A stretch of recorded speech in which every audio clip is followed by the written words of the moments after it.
Welcome to my channel Exam Warriors. Today we are going to discuss about the important festivals of India and जो भी students SSC CGL CHSL MTS CPO या और भी other government exams के लिए preparation कर रहे हैं तो ये वीडियो उनके लिए काफ़ी ज़्यादा इंपॉर्टेंट है। ज़्यादा टाइम ना वेस्ट करते हुए हम इंडिया के इंपॉर्टेंट फेस्टिवल्स के बारे में डिस्कस करना स्टार्ट करते हैं। बात करते हैं वांगला फेस्टिवल की। तो जो वांगला फेस्टिवल है इसे 100 ड्रम फेस्टिवल के नाम से जाना जाता है, जिसे मेघालय की गारो ट्राइब के द्वारा सेलिब्रेट किया जाता है। और ये पोस्ट हार्वेस्टिंग फेस्टिवल है, मतलब जो फसल कट के आ जाती है तब मेघालय की गारो ट्राइब भगवान सूर्य को धन्यवाद करती है कि हमारी फसल अच्छी हुई है। और इस फेस्टिवल को सितंबर टू दिसंबर महीने में सेलिब्रेट किया जाता है। ये रहा 100 ड्रम फेस्टिवल जिसे मेघालय में सेलिब्रेट किया जाता है। सोलुंग फेस्टिवल को अरुणाचल प्रदेश की आदि ट्राइब के द्वारा सेलिब्रेट किया जाता है। और ये भी एक एग्रीकल्चरल फेस्टिवल है, मतलब ये भी एक खेती से जुड़ा हुआ फेस्टिवल है, जिसे बिगिनिंग ऑफ सितंबर में सेलिब्रेट किया जाता है। बीज की बुवाई के बाद after the sowing of seeds in सितंबर month it is celebrated by the Adi tribe of Arunachal Pradesh. ठीक है। हॉर्नबिल फेस्टिवल की बात करें तो हॉर्नबिल फेस्टिवल को नागालैंड में सेलिब्रेट किया जाता है। और इस फेस्टिवल को 10 डेज फेस्टिवल के नाम से भी जाना जाता है, मतलब इस फेस्टिवल को लगातार 10 दिनों तक मनाया जाता है। और इस फेस्टिवल को फेस्टिवल ऑफ फेस्टिवल्स भी कहा जाता है, क्योंकि इस फेस्टिवल में नागालैंड की ऑलमोस्ट सारी की सारी इतने ग्रुप या सारी की सारी ट्राइब्स इस फेस्टिवल को सेलिब्रेट करती हैं, जो कि आपस में तालमेल या आपस में कल्चरल कॉन्सोनेंस बनाने का प्रयास करती हैं कि आपस में तालमेल बना रहे। और इसीलिए इस फेस्टिवल को हम लोग फेस्टिवल ऑफ फेस्टिवल्स के नाम से जाना जाता है। और ये हॉर्नबिल फेस्टिवल जो है वो कि नागालैंड में मनाया जाता है, आपको याद रखना है। अली आई लिगांग फेस्टिवल, तो अली आई लिगांग फेस्टिवल है, इसको आसाम में सेलिब्रेट किया जाता है। अली आई लिगांग और Ali Aye Ligang spring festival associated with agriculture celebrate by the Mishing tribal people of the Assam. तो जो मिशिंग ट्राइब है आसाम की, उनके द्वारा इस फेस्टिवल को सेलिब्रेट किया जाता है। और ये भी एक खेती से जुड़ा हुआ या एग्रीकल्चर से जुड़ा हुआ फेस्टिवल है। The festival marks onset of sowing seed, मतलब इस त्यौहार को बीज की बुवाई के समय मनाया जाता है।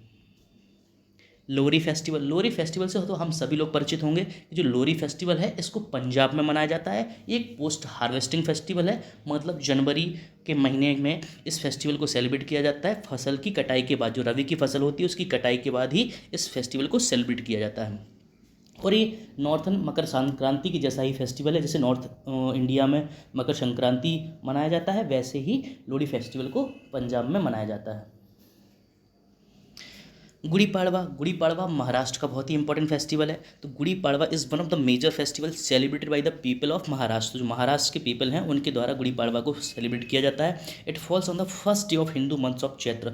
तो हिंदू कैलेंडर में जो चैत्र मंथ होता है उसके पहले दिन इस त्यौहार को सेलिब्रेट किया जाता है, जो कि मार्च के लास्ट में या अप्रैल की स्टार्टिंग में पड़ता है। And is celebrated in the state as a new year day. तो ये जो चैत्र माह का पहला दिन है, इसे महाराष्ट्र में गुड़ी पाड़वा के दिन न्यू ईयर की तरह सेलिब्रेट किया जाता है, नए वर्ष की तरह सेलिब्रेट किया जाता है। बात करते हैं उगादी फेस्टिवल की। तो जो उगादी फेस्टिवल है उसको कर्नाटक में सेलिब्रेट किया जाता है। Ugadi marks the first day of creation of the universe. तो इस ब्रह्मांड का जिस दिन सृजन हुआ था, मतलब इस पूरे यूनिवर्स का जिस दिन फॉर्मेशन हुआ था, उस दिन के इम्पोर्टेंस के लिए इस फेस्टिवल को सेलिब्रेट किया जाता है कर्नाटक में। According to the Hindu scriptures one of the names of lord Vishnu is a Yugadikrit, मतलब जो भगवान विष्णु का दूसरा नाम है युगादिकृत, जिनका मतलब होता है क्रिएटर ऑफ द युगास, जिन्होंने युगों का निर्माण किया, लाइक कलयुग, सतयुग, द्वापर, त्रेता, जिन्होंने इस युगों का निर्माण किया, उन भगवान विष्णु की इस दिन पूजा की जाती है। On the day of Ugadi devotees worship lord Vishnu and seeks his blessing for a happy and prosper life. जो लोग होते हैं वो अपने कुशल और समृद्ध जीवन की भगवान विष्णु से कामना करते हैं। बात करते हैं नवरोज फेस्टिवल की। तो नवरोज फेस्टिवल एक पर्शियन फेस्टिवल है, जिसे लद्दाख में हर साल 21 मार्च को सेलिब्रेट किया जाता है। बात करते हैं वैसाखी फेस्टिवल की। तो जो वैसाखी फेस्टिवल है इसको पंजाब में सेलिब्रेट किया जाता है। It celebrates the worth of Khalsa and spirit of courage, sacrifice and selfishness that is embodies. तो जो खालसा पंथ का जन्म होता है उसके लिए इस फेस्टिवल को पंजाब में सेलिब्रेट किया जाता है, जो कि साहस, त्याग और निस्वार्थ भाव का प्रतीक है। और it is seen as a celebration of spring harvest primarily in the Punjab India. तो जो स्प्रिंग टाइम पे हार्वेस्ट होता है, फसल की कटाई होती है, उसके लिए इस फेस्टिवल को पंजाब में सेलिब्रेट किया जाता है, जिसको बैसाखी के नाम से जाना जाता है। तो याद रखना कि Baisakhi festival is associated with Punjab state. Persian festivals की हम बात कर ही चुके हैं कि पर्शियन फेस्टिवल को हम लोग लद्दाख में मनाते हैं। और एक पर्शियन फेस्टिवल है नवरोज फेस्टिवल को। विशु की बात करते हैं तो जो विशु फेस्टिवल है इसको केरला में मनाया जाता है। Vishu is a cultural festival celebrating the Malayali new year in Kerala. तो जो मलयाली पीपल हैं, जो मलयाली स्पोकन पीपल हैं, जो मलयाली भाषा को बोलते हैं, केरला के पीपल्स के द्वारा विशु फेस्टिवल को सेलिब्रेट किया जाता है। The Vishu marks the first day of astronomical year and hence Lord Vishnu and his incarnation. तो जो भगवान विष्णु का और भगवान विष्णु और उनका जो अवतार है श्री कृष्ण, उनकी इस दिन पूजा की जाती है। ठीक है, as a lord Vishnu is considered as a god of time, जिन्हें भगवान, जिनको समय का भगवान या समय का देवता भी माना जाता है, और इसीलिए विशु फेस्टिवल को केरला में सेलिब्रेट किया जाता है मलयाली पीपल्स के द्वारा। ये देखो रोंगाली बिहू फेस्टिवल। तो जो रोंगाली बिहू फेस्टिवल है ये आसाम में सेलिब्रेट किया जाता है। अब देखो आसाम में बिहू 3 तरह के फेस्टिवल मनाए जाते हैं, रोंगाली बिहू, काती बिहू, भोगाली बिहू, जिनके बारे में हम आगे डिस्कस करेंगे। तो रोंगाली बिहू, और जिसे हम बोहाग बिहू के नाम से भी जाने जाते हैं, इसे middle of the month of April मनाया जाता है, मतलब अप्रैल महीने के बीच में कहीं पड़ता है ये त्यौहार। This marks the first day of Hindu lunar calendar. तो जो हिंदू लूनर कैलेंडर होता है उसका ये पहला दिन होता है। It is a harvest festival. ये एक हार्वेस्टिंग मतलब एग्रीकल्चर से जुड़ा हुआ फेस्टिवल है। रोंग मीन्स हैप्पीनेस, रोंग का मतलब होता है खुशी, और it is a festival of happiness and prosperity. तो ये त्यौहार होता है यह खुशी और समृद्धि का प्रतीक है, और इसको आसाम में सेलिब्रेट किया जाता है फसल की कटाई के बाद। बात करते हैं चिरायोबा फेस्टिवल की। तो जो चिरायोबा फेस्टिवल है उसको मणिपुर में मनाया जाता है। Cheiraoba festival celebrated in the entire Manipur to mark the beginning of a new year. तो नए वर्ष की शुरुआत के रूप में चिरायोबा फेस्टिवल को मणिपुर में सेलिब्रेट किया जाता है। It is celebrated with great pomp and joy specially by the Maithils of the state. तो इस फेस्टिवल को जो है मैथिस कम्युनिटी के द्वारा सेलिब्रेट किया जाता है मणिपुर की। याद रखना, काफ़ी ज़्यादा इंपॉर्टेंट है आपके एग्जाम परस्पेक्टिव से।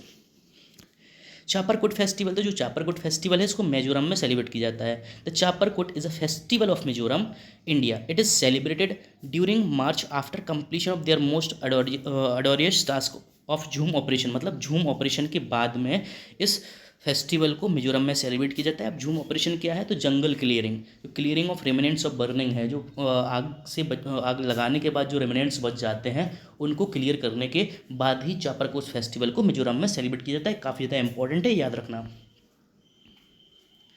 Lusophone festival. तो लुसोफोन फेस्टिवल है इसको गोवा में सेलिब्रेट किया जाता है, और यह एक पॉर्टिकल लैंग्वेज या पॉर्टिकल कल्चर से रिलेटेड फेस्टिवल है। बात करते हैं पुथांडू फेस्टिवल की। तो पुथांडू फेस्टिवल है इसको तमिलनाडु में सेलिब्रेट किया जाता है as a Tamil new year is the first day of year of the Tamil calendar traditionally celebrate as a festival by Tamils as a first day of Tamil month Chaitra. तो चैत्र महीने के पहले दिन ही पुथांडू फेस्टिवल को सेलिब्रेट किया जाता है, और ये भी एक तमिलनाडु का न्यू ईयर फेस्टिवल है। बात करते हैं गणगौर फेस्टिवल की। तो Gangaur festival mostly northern states में मनाया जाता है इंडिया की, लाइक उत्तर प्रदेश, राजस्थान, लेकिन जो इसका ओरिजिन है ये राजस्थान से माना जाता है, और इसीलिए हम गणगौर फेस्टिवल की बात करें तो आपसे अगर एग्जाम में पूछा जाता है कि गणगौर फेस्टिवल कहाँ पर सेलिब्रेट किया जाता है, और अगर राजस्थान आपको ऑप्शन मिलता है तो आप राजस्थान को ही मार्क करेंगे। देखो इस फेस्टिवल में होता क्या है, जो अनमैरिड वुमेंस होती हैं वो वर्शिप करती है माँ गौरी की for blessing with a good husband. मतलब जो अविवाहित महिलाएं हैं वो इस फेस्टिवल को मनाती हैं, माँ गौरी की पूजा करती हैं, जो भगवान शिव की पत्नी है माँ पार्वती की पूजा करती हैं कि उनको वो आशीर्वाद दें कि उनको एक अच्छा हस्बैंड मिले। और जो मैरिड वुमेंस हैं वो इस फेस्टिवल को इसलिए मनाती हैं ताकि उनके हस्बैंड की जो लाइफ है वो काफ़ी लॉन्ग हो, उनकी लाइफ हेल्दी हो और उनका कल्याण हो। ठीक है ना। It is mainly celebrate in the state of Rajasthan, याद रखना। थाईपूसम की बात करते हैं तो जो थाईपूसम फेस्टिवल है इसको तमिलनाडु में मनाया जाता है। This festival is dedicated to lord Murugan. जो भगवान शिव और माँ पार्वती के पुत्र कार्तिकेय हैं उनका ही दूसरा नाम है मुरुगन, और इस फेस्टिवल को कार्तिकेय भगवान के लिए ही मनाया जाता है या उनकी पूजा करने के लिए ही मनाया जाता है। Thaipusam celebrates the victory of good over evil. मतलब बुराई पर अच्छाई की विजय के रूप में इस फेस्टिवल को सेलिब्रेट किया जाता है तमिलनाडु में। It is celebrated on the full moon of the Tamil month of thigh. मतलब पूर्णिमा के दिन इस फेस्टिवल को सेलिब्रेट किया जाता है जो जनवरी और फरवरी में पड़ता है। याद रखना Thaipusam is associated with the Tamil Nadu. बात करते हैं कोणार्क डांस फेस्टिवल की। तो जो कोणार्क डांस फेस्टिवल है, आप सभी को समझ आ रहा होगा कि कोणार्क कहाँ पड़ता है। तो कोणार्क उड़ीसा में है। तो जो कोणार्क डांस फेस्टिवल है ये उड़ीसा में सेलिब्रेट किया जाएगा। Konark dance festival is a 5 day dance festival held every year in the month of December, mostly from 1 to 5 in drag drop of sun temple in Konark Orissa. तो जो सन टेम्पल कोणार्क उड़ीसा में इस फेस्टिवल को 1 से 5 दिसंबर के टाइम पे मनाया जाता है, जो कि 5 डे फेस्टिवल है उड़ीसा का। गोंचा महोत्सव फेस्टिवल। तो जो गोंचा महोत्सव फेस्टिवल है इसको छत्तीसगढ़ में सेलिब्रेट किया जाता है। The festival was started by the Kings and rulers of Chalukya dynasty. तो इस जो त्यौहार की शुरुआत की गई है, गोंचा महोत्सव की त्यौहार की शुरुआत की गई है, वो चालुक्य डायनेस्टी के रूलर्स के द्वारा शुरुआत की गई है। It is also called the chariot festival. इसे रथ त्यौहार भी कहा जा सकता है, चैरियट फेस्टिवल कहा जाता है। The Goncha festival is celebrated in the Bastar district of Chhattisgarh. तो इस जो फेस्टिवल है उसको बस्तर डिस्ट्रिक्ट में सेलिब्रेट किया जाता है छत्तीसगढ़ की। गोंचा महोत्सव इज एसोसिएटेड विद छत्तीसगढ़, याद रखना। बात करते हैं भोगाली बिहू फेस्टिवल की। तो अभी हम लोगों ने इससे पहले क्या पढ़ा था, रोंगाली बिहू पढ़ा था, जिसे हम बोहाग बिहू के नाम से भी जानते हैं। अब बात करते हैं भोगाली बिहू फेस्टिवल की। तो जो भोगाली बिहू भी है इसको भी आसाम में सेलिब्रेट किया जाता है, और ये तीनों के तीनों कहीं ना कहीं एग्रीकल्चर से रिलेटेड है ना। Magh Bihu is harvest festival celebrated in Assam. तो जो माघ बिहू या बोहाग बिहू है ये भी एक हार्वेस्ट फेस्टिवल है आसाम का ना, which marks the end of harvesting session in the month of Magh, जो कि जनवरी और फरवरी मंथ में इस हार्वेस्टिंग फेस्टिवल के नाम से ही मनाया जाता है, एंड ऑफ हार्वेस्टिंग सीजन। अब बात करते हैं काती बिहू की, जो कि आसाम में सेलिब्रेट किया जाता है। An important Assamese festival to ensure strong growth and healthy crop that begins at the starting of the month of Kati. तो जो काती फेस्टिवल है या काती बिहू फेस्टिवल है, इसको इस रूप में मनाया जाता है ताकि जो उनकी फसल हो वो अच्छी हेल्दी क्रॉप्स उनको देखने को मिले। बात करते हैं विजय उत्सव की। तो विजय उत्सव आप कनेक्ट कर पा रहे हो कि ये विजयनगर से रिलेटेड होगा। ऑफकोर्स ये विजयनगर से ही रिलेटेड है। विजय उत्सव जो कि कर्नाटका में सेलिब्रेट किया जाता है। Vijay Utsav is also known as Hampi festival. इसको हम्पी त्यौहार के नाम से भी जाना जाता है। हम्पी उत्सव also called Vijay Utsav is celebrated for 2 or 3 days। तो जो हम्पी फेस्टिवल है और विजय उत्सव है इसको 2 या 3 दिन के लिए सेलिब्रेट किया जाता है। The festival is celebrated to commemorate the culture and heritage of Vijayanagara empire.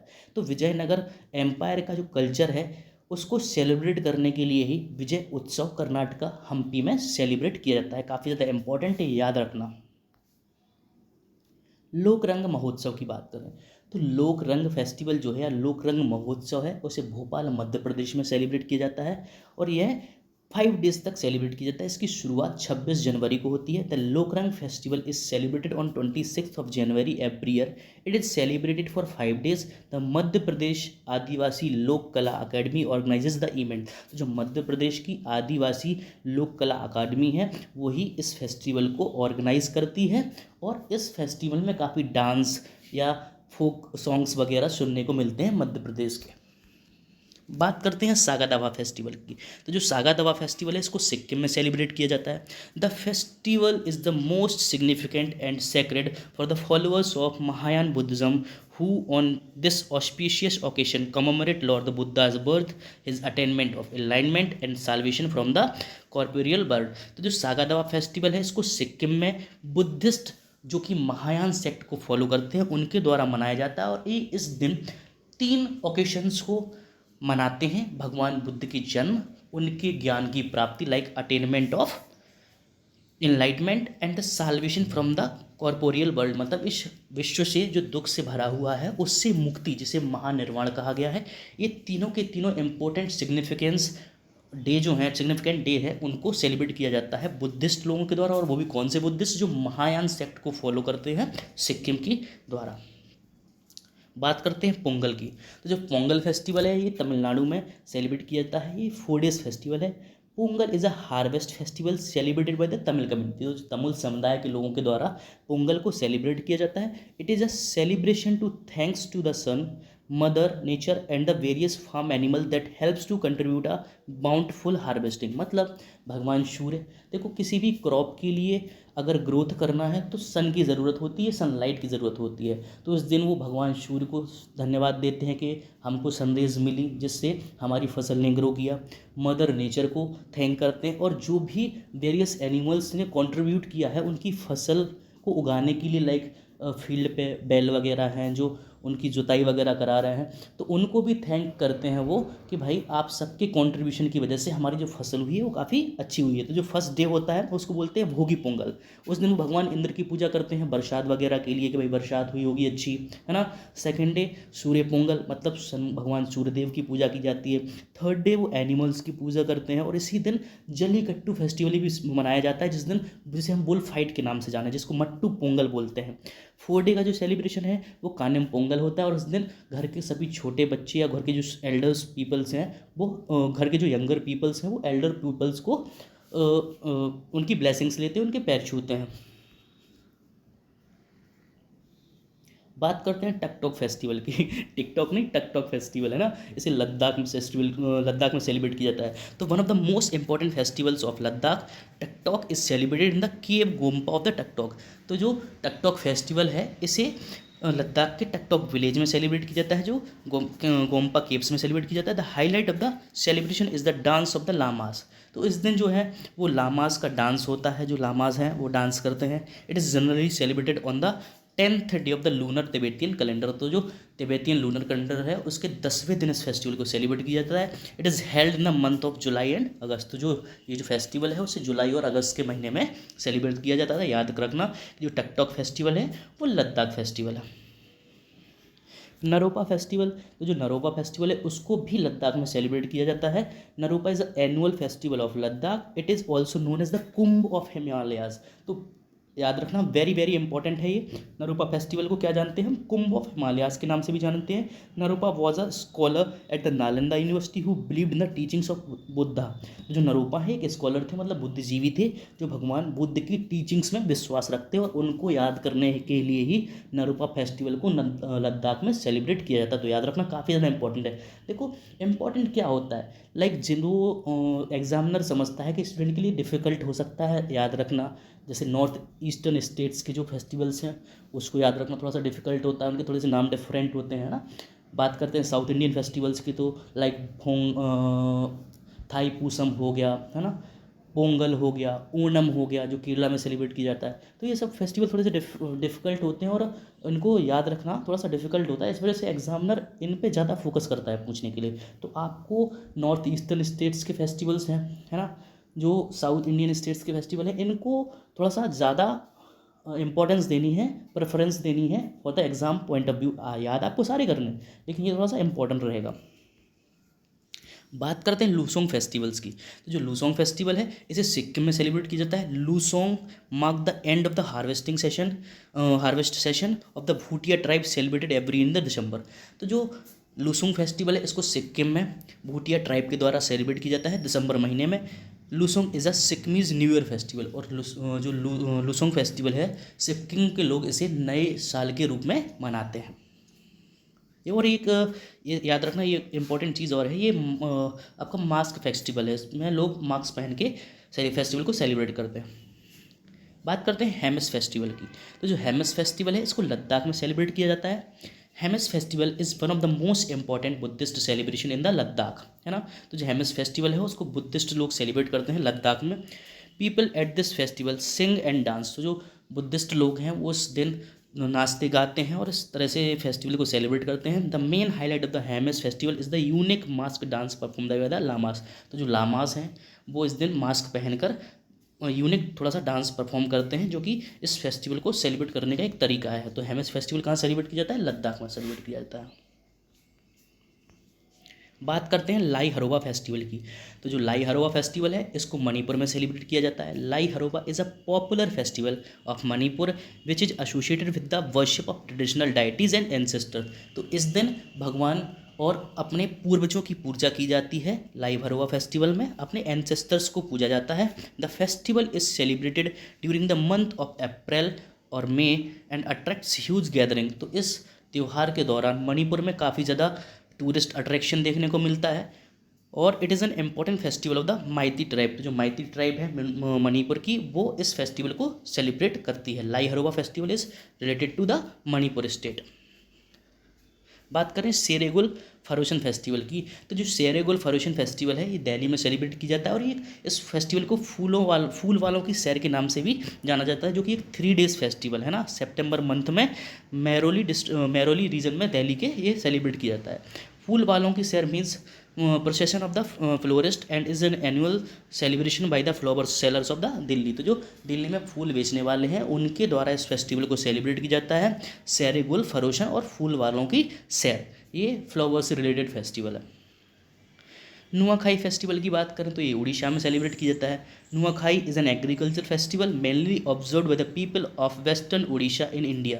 तो जो पश्चिमी उड़ीसा के लोग हैं वो नुआखाई फेस्टिवल को वो सेलिब्रेट करते हैं और एक एग्रीकल्चर फेस्टिवल है, मतलब खेती किसानी से जुड़े हुए त्यौहार है। Nuakhai is observe to welcome the new rice of the season. जो नया नया राइस हार्वेस्ट होके आता है तो इसके रूप में उड़ीसा के लोग नुआखाई फेस्टिवल को सेलिब्रेट करते हैं। According to the calendar it is observed on the pancham tithi of lunar fourth night of the month of Bhadrapada और भाद्रवा। तो जो भाद्रपद मंथ है उसकी पंचमी तिथि को ये फेस्टिवल सेलिब्रेट किया जाता है, the day after the Ganesh Chaturthi festival. तो गणेश चतुर्थी त्यौहार के जस्ट नेक्स्ट डे इस फेस्टिवल को सेलिब्रेट किया जाता है। नुआखाई फेस्टिवल जो सेलिब्रेट किया जाता है कहाँ है, वेस्टर्न ऑफ उड़ीसा में सेलिब्रेट किया जाता है। एग्रीकल्चर फेस्टिवल है, याद रखना काफ़ी ज़्यादा इंपॉर्टेंट है। तो अगर आपको वीडियो पसंद आती है आप वीडियो को लाइक करें, सब्सक्राइब करें। Thanks to watching. और इसी सीक्वेंस में हम स्टैटिक जीके से रिलेटेड हर एक टॉपिक को कवर करने वाले हैं। तो अगर आपको अच्छा लगता है और अगर आपको समझ में आता है और आपको लगता है कि जो कंटेंट हमें प्रोवाइड किया जा रहा है वो हमारे एग्जाम के लिए सफिशिएंट या मोर देन इनफ है, तो आप चैनल पर कंटिन्यूस बने रहिए और अपने फ्रेंड्स से शेयर कीजिए, लाइक कीजिए। Thank you to all of you.